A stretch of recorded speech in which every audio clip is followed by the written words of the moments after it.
Tiger fans, it's our favourite time of the week. It's the North Melbourne Deathride chart for 2025, and we've had another very, very productive week. Although the Bombers did give us a bit of a scare, they did have the Tiger Army on their side for once, which hurt a lot of us having to barrack for Essendon, but they did get the job done by 3 points. The Kangaroos did give us a slight scare. They almost pinched the game, and in a lot of ways, I think these close losses can sometimes hurt a bit more because you think you're so close, and then you still can't get over the line, and it can sometimes cause a bit of frustration and angst. But they didn't have Paul Curtis, who's one of their better players, but the Bombers were able to prevail and get the job done for us. So thank you, Essendon. Much appreciated. With that being said, though, let's jump across to the chart and see how it looks for us for 2025. Okay, so here we are at the official chart, which I know has been a staple for all Tiger supporters these last few weeks. So make sure you share this and give it some love as well, and hit that like and subscribe button to keep track of more North Melbourne death riding. But as we can see here, we've got the loss against Essendon, giving them their 7th loss of the year.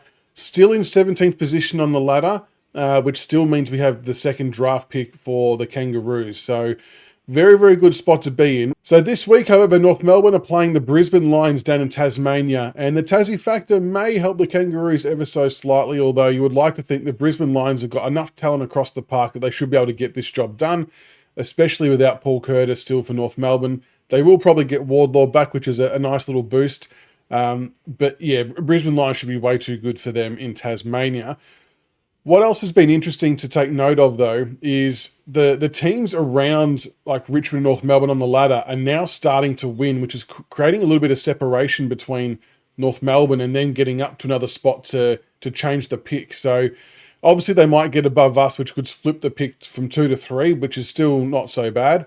But then Melbourne winning on the weekend, they're now on 12 points. So North Melbourne are 2 games behind Melbourne with a worse percentage as well. So they've got to at least win 2 games without Melbourne winning a game to be even in consideration to pass them.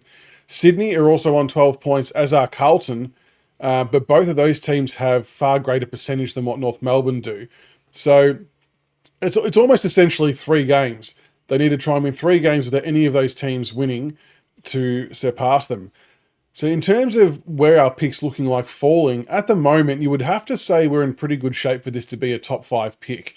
Because we've got 1, 2, 3, 4. So Sydney Swans are currently in the fifth pick spot on the ladder on 12 points with a percentage of 97.2. And yeah, it just seems like it's a long way to go for North Melbourne to get to there. And you would like to think that Sydney should be good enough to win a few more games to keep putting a gap between that 5th and 2nd, or that 14th and 17th position on the ladder. So there you go. Things are looking a little bit sunny for us on that front.